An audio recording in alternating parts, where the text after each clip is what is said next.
Hello students, 10th science मध्ये आपण दुसरा टॉपिक सुरू करतोय, that is periodic classification of elements. Elements म्हणजेच मूलद्रव्य म्हणतो. तर इथं टोटल किती एलिमेंट्स प्रेझेंट असतात? 118 एलिमेंट्स असतात. आणि प्रत्येक एलिमेंट जर सेपरेट स्टडी करायचं म्हटलं तर हे डिफिकल्ट आहे. त्याच्याऐवजी 118 एलिमेंट मध्ये आपण असं करणार आहोत, सिमिलर प्रॉपर्टीज असणारे एलिमेंट्स एकत्र घ्यायचे. याच्यापेक्षा थोडस वेगळ्या प्रॉपर्टीज असणारे एलिमेंट्स दुसऱ्या ठिकाणी ठेवायचे. याच्यापेक्षा थोडस वेगळ्या प्रॉपर्टीज असणारे एलिमेंट्स पुढे ठेवायचे. तर यानुसार एलिमेंटचं आपण काय करणार आहोत?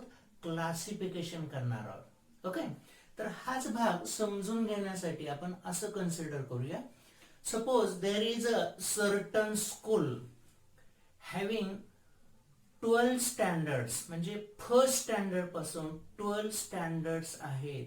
तर इथं पहिली पासून 12वी पर्यंतचे वर्ग आहेत आणि प्रत्येक स्टँडर्ड मध्ये समजा 10 विद्यार्थी आहेत.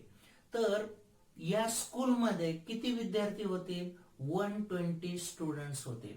आता समजा हे सगळे विद्यार्थी ग्राउंड वरती खेळत असतील तर लगेच आपल्या लक्षात येणार नाही 5th स्टँडर्डचा विद्यार्थी कोणता आहे, 6th स्टँडर्डचा विद्यार्थी कोणता आहे, हे लगेच लक्षात येणार नाही. याऐवजी आपण असं करू शकतो, त्या विद्यार्थ्यांना एकत्र बोलवायचं आणि त्या विद्यार्थ्यांना असं सांगायचं की फर्स्ट स्टँडर्डचे विद्यार्थी या ठिकाणी उभे राहावा, सेकंड स्टँडर्डचे विद्यार्थी या ठिकाणी उभे राहतील, थर्ड स्टँडर्डची या ठिकाणी राहतील. तर यानुसार फर्स्ट टू 12 स्टँडर्डच्या विद्यार्थ्यांचे 12 रोज होतील. मग त्यानंतर लगेच लक्षात येईल 5th स्टँडर्डचा विद्यार्थी कोणता आहे, 6th स्टँडर्डचा विद्यार्थी कोणता आहे, तर हे लक्षात येऊ शकेल. तर याच पद्धतीनं आपण एलिमेंटचं क्लासिफिकेशन करणार आहोत, जेणेकरून सिमिलर प्रॉपर्टीज असणारे एलिमेंट्स एकत्र येतील आणि हे एलिमेंट्स स्टडी करणं अगदी इझी जाऊ शकेल. आता हे क्लासिफिकेशन करण्या अगोदर तर सायंटिस्टने काय केलेलं होतं? एलिमेंटचे दोनच भाग केलेले होते. एलिमेंटचे किती भाग केलेले होते? 2 भाग केलेले होते, depending upon their properties. So they divided elements into 2 classes, that is metals. Metals means elements through which heat and electricity flows are called as metals. And non-metals. Non-metals means elements through which heat and electricity not flows are called as non-metals. तर आता हे दोनच classes केलेले होते, म्हणजे 118 एलिमेंटचे 2 classes study करता येतील का? नाही. त्याच्यानंतर असं लक्षात आलं तर काही एलिमेंट्स असे आहेत की ज्यांच्या प्रॉपर्टीज मेटल सारख्या पण आहेत आणि नॉन मेटल सारख्या सुद्धा आहेत. तर यांना काय सांगितलेलं आहे? त्यांनी मेटॅलॉइड्स म्हटलेलं आहे. तर सायंटिस्टनी यांना काय म्हटलं? मेटॅलॉइड्स. म्हणजे एलिमेंट्स अगोदर 2 क्लासेस मध्ये केले, मेटल्स आणि नॉन मेटल्स. नंतर किती मध्ये केले? 3 मध्ये केले, मेटल्स, मेटॅलॉइड्स आणि नॉन मेटल्स. तर हे एवढंच क्लासिफिकेशन करणं सफिशियंट आहे का? नाही. तर एलिमेंट्स हे प्रॉपरली क्लासिफाय केले पाहिजे, जेणेकरून हे एलिमेंट्स आपण इझिली स्टडी करू शकतो. तर हे क्लासिफिकेशन सर्वात प्रथम कुणी केलेलं आहे? तर डोबेरिनर या जर्मन सायंटिस्टने केलेलं आहे. हे कुणी केलेलं आहे? डोबेरिनर या जर्मन सायंटिस्टने केलेलं आहे. आणि हे कधी केलेलं आहे? 1817 मध्ये केलेलं आहे. तर यालाच आपण काय म्हणतोय? डोबेरिनर्स ट्रायड म्हणतोय. काय म्हणतोय? डोबेरिनर्स ट्रायड. तर या टॉपिक मध्ये आपण चार सायंटिस्टनी जी क्लासिफिकेशन केलेले आहेत ते पाहणार आहोत. तर सेकंड सायंटिस्ट कोण होता? न्यूलँड्स ऑक्टेव्ह्ज हा भाग आपण पाहणार आहोत. याच्यानंतर आपण काय पाहणार आहोत? मेंडेलिव्हज पिरियडिक टेबल. मेंडेलिव्हज पिरियडिक टेबल हा एक भाग पाहणार आहोत. आणि लास्टचं जे करेक्ट क्लासिफिकेशन आहे that is called as modern periodic table. तर हे 4 पद्धती म्हणजे 4 सायंटिस्टने दिलेलं आपण क्लासिफिकेशन पाहणार आहोत. तर सर्वात प्रथम आपण काय पाहणार आहोत, डोबेरिनर्स ट्रायड. तर डोबेरिनर हा जर्मन सायंटिस्ट होऊन गेला आणि डोबेरिनर न 1817 मध्ये क्लासिफिकेशन दिलेलं आहे. तर डोबेरिनर या सायंटिस्टच्या वेळी 30 एलिमेंट्स माहित होते. How many elements? Then he knows 30 elements. तर 30 एलिमेंटचं क्लासिफिकेशन करण्याचा प्रयत्न केलेला आहे. कुणी केलेला आहे? तर डोबेरिनरनं प्रयत्न केलेला आहे. तर डोबेरिनरनं काय केलं तर 3 एलिमेंटचे ग्रुप केले की ज्यांच्या प्रॉपर्टीज सिमिलर असतात. तर याला या 3 एलिमेंटचा एक ग्रुप मिळाला, लिथियम, सोडियम अँड पोटॅशियम. तर हे 3 एलिमेंटचा एक ग्रुप मिळाला की ज्यांच्या प्रॉपर्टीज कशा होत्या, सिमिलर होत्या. शी arranged these elements in increasing atomic masses. तर त्यांनी काय केलं, लिथियमचा ॲटॉमिक मास किती आहे 6.9, सोडियमचा ॲटॉमिक मास 23.0, कॅल्शियमचा मास किती आहे, पोटॅशियमचा मास किती आहे 39.1. तर डोबेरिनरनं काय केलं, 3 एलिमेंट ज्यांच्या properties similar, these are arranged in increasing atomic masses, and he found that the atomic mass of middle element is approximate mean of first and third element. म्हणजेच काय तर सोडियमचं मास हे लिथियम आणि पोटॅशियमच्या मासच्या मीन इतकं असेल, मीन इतकं असेल किंवा अप्रॉक्सिमेट मीन इतकं असेल. तर इथं लिथियमचं मास किती आहे 6.9, पोटॅशियमचं मास किती आहे 39.1 अपॉन 2 किती मिळालं 46.0/2 म्हणजे किती आलं 23, आणि सोडियमचं मास किती आहे 23. तर यानुसार त्यांनी ट्रायड शोधून काढलेली आहे. तर डोबेरिनरला लिथियम, सोडियम, पोटॅशियम ही एक ट्रायड मिळालेली होती. याच पद्धतीनं अजून काही ट्रायड मिळालेल्या होत्या. तर याच्यामध्ये दुसरी ट्रायड कोणती आहे, कॅल्शियम, स्ट्रॉन्टियम आणि बेरियम ही ट्रायड मिळालेली आहे. तर या ट्रायडचे सुद्धा प्रॉपर्टीज कशा आहेत, सिमिलर आहेत. तर या ट्रायड मध्ये सुद्धा त्यांनी ही ट्रायड इन्क्रीजिंग ॲटॉमिक मास नुसार अरेंज केलेलं आहे. तर कॅल्शियमचं मास 40.1 आहे, ट्रॉन्टियमचं मास 87.6 आहे आणि बेरियमचं मास 137.3 इतका आहे. ओके. तर इथं सुद्धा ट्रायडचा रूल लावलेला आहे. तर स्ट्रॉन्टियमचं मास हे कसं असेल, कॅल्शियम प्लस बेरिलियमच्या मासच्या अप्रॉक्सिमेट मीन इतकं असेल. तर mass of calcium is equal to 40.1, mass of barium is equal to 137.3 upon 2. This gives 3 + 1 4, 7 आणि 1 upon 2. Its value is equal to 88.2. तर इथं स्ट्रॉन्टियमचं मास हे किती मिळालेलं आहे ट्रायड नुसार 88.2 इतकं मिळालेलं आहे आणि स्ट्रॉन्टियमचं ऍक्च्युअल मास किती आहे 87.6. तर हे चालू शकेल.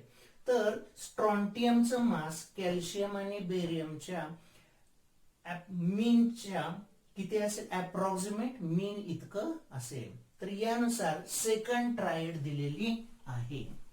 तर यानुसार डोबेरिनरला अजून एक ट्रायड मिळालेली आहे आणि ही ट्रायड कोणती मिळालेली आहे तर क्लोरीन, ब्रोमीन आणि आयोडीन. हे कोण आहे, हॅलोजन्स आहे. तर क्लोरीनचं मास किती असतं 35.5, ब्रोमीनचं मास किती आहे 79.9 आणि आयोडीनचं मास किती आहे 126.9. तर इथं क्लोरीन ब्रोमीन आयोडीन मध्ये सुद्धा हे एलिमेंट्स इन्क्रीजिंग ऍटॉमिक मास नुसार अरेंज केलेले आहेत. आणि इथं ब्रोमियमचं मास हे क्लोरीन प्लस आयोडीन याला 2 ने डिवाइड करतोय. क्लोरीनचं मास किती आहे 35.5, आयोडीनचं मास किती आहे 126.9 अपॉन 2. तर किती व्हॅल्यू मिळते 9 5 14, चला 1 6 दुनी 12, चला 1 6 आणि 1 126.4 डिवाइडेड बाय 2 म्हणजे किती मिळालं तर 81.2. तर इथं ब्रोमीनचं मास हे मीन किती मिळाला 81.2 आणि ब्रोमीनचं ऍक्च्युअल मास किती आहे 79.9. तर हे अप्रॉक्सिमेट मीन इतकं मास मिळालेलं आहे. तर इथं डोबेरिनरनं ट्रायडचा रूल काय सांगितलेला आहे, when 3 elements having similar properties are arranged in increasing atomic mass, then mass of middle element is approximate mean of mass of first and third element. तर यालाच काय म्हणायचं डोबेरिनर्स ट्रायड. तर आता डोबेरिनर्स ट्रायड मध्ये डोबेरिनर्स ट्रायडचे आपण काय पाहणार आहोत मेरिट्स पाहणार आहोत. तर याच्यामध्ये मेरिट्स म्हणतोय आपण. तर हा फर्स्ट सायंटिस्ट आहे की या सायंटिस्टनं 3 एलिमेंट्स चे ग्रुप केलेले आहेत की ज्यांच्या प्रॉपर्टीज कशा आहेत सिमिलर आहेत. आणि हे एलिमेंट्स कसे शोधून काढलेले आहेत तर ऍटॉमिक मास नुसार शोधून काढलेले आहेत. म्हणजे हा पहिल्या सायंटिस्टनं एलिमेंट्स हे सिमिलर प्रॉपर्टीचे एलिमेंट्स हे कसे शोधून काढलेले आहे ऍटॉमिक मास नुसार शोधून काढलेले आहे. तर हे त्यांचं काय असेल मेरिट असेल. तर यांचं डीमेरिट काय आहे तर याचे हे मॉडेल फेल झालेलं आहे. तर याचे काही डीमेरिट्स आहेत. तर याच्यामध्ये पहिला डीमेरिट काय आहे तर डोबेरिनरच्या वेळी 30 एलिमेंट्स माहित होते आणि डोबेरिनरनं काहीच ट्रायड फाइंड आउट केलेल्या आहेत. म्हणजे हा जो रूल आहे हा सर्व 30 एलिमेंट साठी लागू नाही. म्हणजेच काय म्हणू शकतोय Doberin's triad is not valid for all elements known at that time. तर हे पहिला ड्रॉबॅक आहे. आणि आता दुसरा ड्रॉबॅक. तर आता आपल्याला माहित आहे मगाशी आपण पाहिलं क्लोरीन ब्रोमीन आणि आयोडीन. तर ही एक ट्रायड आहे. तर ब्रोमीनचं मास क्लोरीन आणि आयोडीनच्या अप्रॉक्सिमेट मीन इतकं प्रेझेंट आहे. म्हणजे अप्रॉक्सिमेट मीन इतकं आहे. तर याच ग्रुपमध्ये फ्लोरीन हा सुद्धा एलिमेंट आहे. आणि इथं जर आपण ट्रायड यूज केली म्हणजे काय करायचं क्लोरीनचं मास फ्लोरीन आणि ब्रोमीनच्या मासच्या मीन इतकं मिळत नाही. म्हणजे ही ट्रायड जी आहे सिमिलर प्रॉपर्टीज असणाऱ्या एलिमेंट साठी सुद्धा लागू होत नाही. म्हणून डोबेरिनरचं मॉडेल हे काय झालेलं आहे फेल झालेलं आहे. डोबेरिनरचं ट्रायल फेल झाल्यामुळं नवीन सायंटिस्ट पुढे आलेला आहे तो म्हणजे न्यूलँड. न्यूलँड हा इंग्लिश सायंटिस्ट आहे आणि यांनी 1866 ला हे मॉडेल दिलेलं आहे. तर त्यावेळी न्यूलँडच्या वेळी 56 एलिमेंट्स माहित होते आणि न्यूलँडनं हे 56 एलिमेंट्स क्लासिफाय केलेले आहेत. तर याच्यासाठी यांनी काय दिलेलं आहे तर न्यूलँड्स लॉ ऑफ ऑक्टेव्स दिलेला आहे.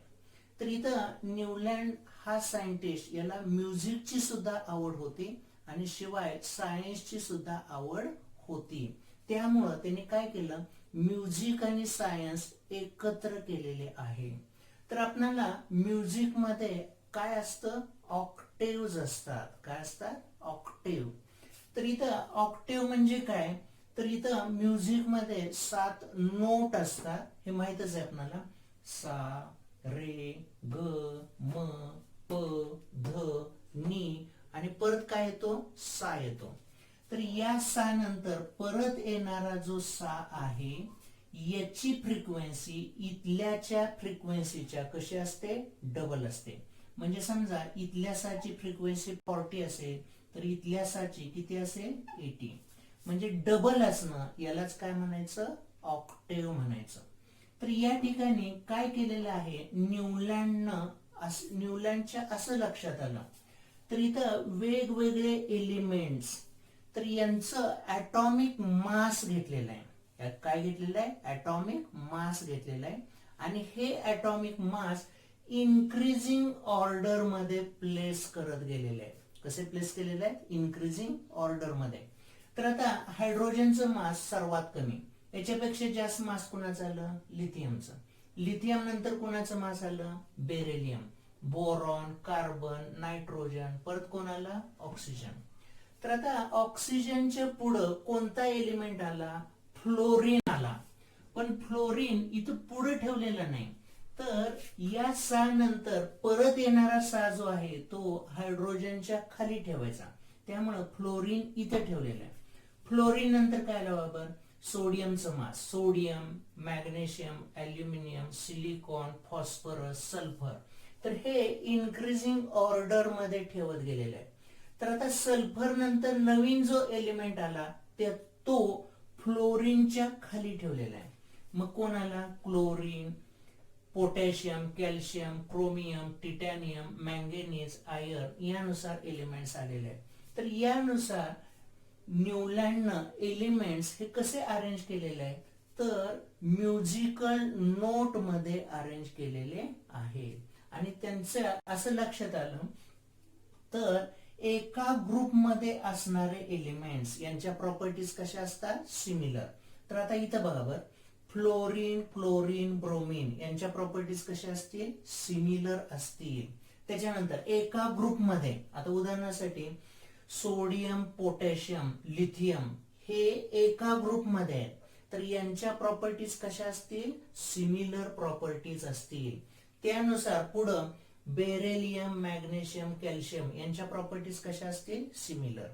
आणि इथं त्यांना प्युरिडिसिटी लक्षात आलेली आहे. प्युरिडिसिटी म्हणजे काय, एक नंतर 7 एलिमेंट्स घ्यायचे आणि 8वा एलिमेंट जो आहे तो 1च्या खाली लिहायचा.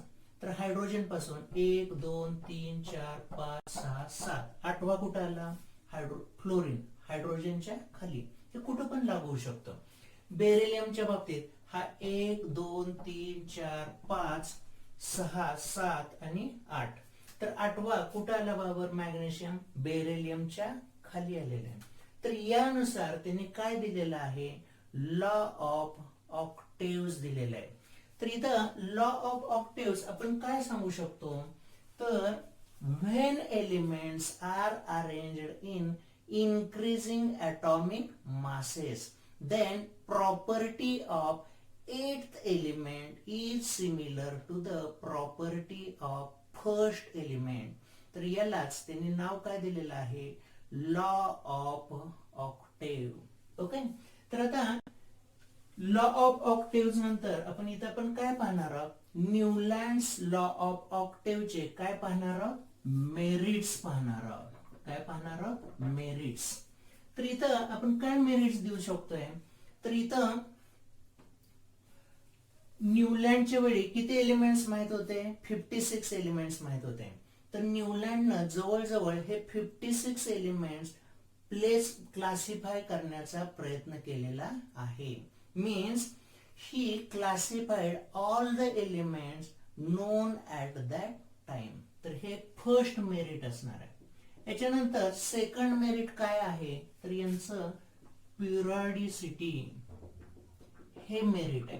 प्युरिडिसिटी म्हणजे काय, तर एलिमेंट्स इन्क्रीजिंग ऍटॉमिक नंबर नुसार अरेंज जर केले तर इथले जे एलिमेंट्स आहेत यांच्या प्रॉपर्टीज कशा असतील, सिमिलर. याच्यापेक्षा हे पुढचे एलिमेंट यांच्या प्रॉपर्टीज थोड्याशा कशा असतील, वेगळ्या.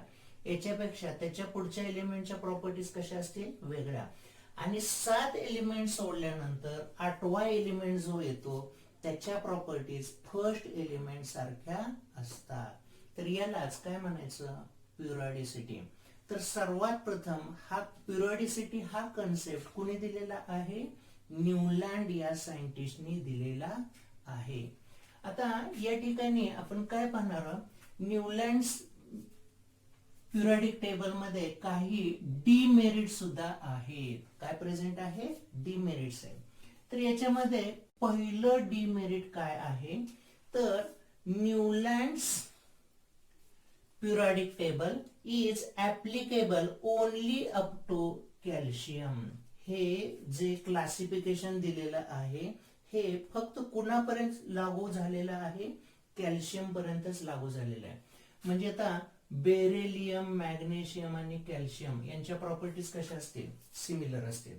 पण कॅल्शियमच्या पुढं बोरॉन, ॲल्युमिनियम, क्रोमियम, तर यांच्या प्रॉपर्टीज सिमिलर नाहीत. म्हणजे क्रोमियमच्या प्रॉपर्टी बोरॉन आणि ॲल्युमिनियम सारख्या नाहीत. म्हणजे हे मॉडेल फक्त कुठपर्यंत लागू होऊ शकतं, कॅल्शियम पर्यंतच लागू होऊ शकतं. याच्यानंतर इथं दोन एलिमेंट्स एकाच प्लेसला ठेवलेले आहेत. आता कोबाल्ट आणि निकेल हा एकाच बॉक्स मध्ये ठेवलेला आहे. ऍक्च्युली काय पाहिजे होतं, कोबाल्टला सेपरेट बॉक्स पाहिजे होता, निकेलला सेपरेट बॉक्स पाहिजे होता. त्याच पद्धतीनं सीई आणि एलए हे दोन एलिमेंट्स कुठे ठेवलेले आहेत, एकाच ठिकाणी ठेवलेले आहेत. तर या दोन एलिमेंटला वेगवेगळ्या प्लेसेस पाहिजे होत्या. तर हे सेकंड ड्रॉबॅक आहे. याच्यानंतर थर्ड ड्रॉबॅक आपण काय सांगू, क्लोरीन आणि ब्रोमीन यांच्या प्रॉपर्टीज कशा आहेत, सिमिलर. तर यांच्याच ग्रुपमध्ये कोबाल्ट आणि निकेल ठेवलेला आहे. तर कोबाल्ट आणि निकेलच्या प्रॉपर्टीज फ्लोरीन, क्लोरीन, ब्रोमीन पेक्षा कम्प्लिटली कशा आहेत, वेगळ्या. तरी सुद्धा कोबाल्ट आणि निकेलला याच ग्रुपमध्ये प्लेस दिलेली आहे. फ्लोरीन, क्लोरीन, ब्रोमीन मध्येच यांना काय दिलेले आहे, प्लेस दिलेले आहे. आणि त्याच पद्धतीनं इथं असं लक्षात येतं, कोबाल्ट आणि निकेल याच्या सारख्याच कोणाच्या प्रॉपर्टीज आहेत, आयर्नच्या प्रॉपर्टीज आहेत. परंतु आयर्नला ही कंप्लीट वेगळी प्लेस दिलेली आहे. तर ऍक्च्युली काय पाहिजे होतं, तर आयर्न, कोबाल्ट आणि निकेल हे एकाच ग्रुपमध्ये पाहिजे होते. मग इथं आपण असं म्हणू शकतो, डिफरंट प्रॉपर्टीज असणारे एलिमेंट्स एका ग्रुपमध्ये ठेवलेले आहेत आणि सेम प्रॉपर्टीज असणारे एलिमेंट्स वेगळ्या ठिकाणी ठेवलेले आहेत. आणि यानंतर चौथा ड्रॉबॅक काय आहे, तर न्यूलँडच्या वेळी 56 एलिमेंट्स माहित होते. 56 एलिमेंट्स या टेबलनुसार क्लासिफाय केलेले आहेत. परंतु त्यानंतर सुद्धा काही एलिमेंटची डिस्कव्हरी झालेली आहे आणि त्या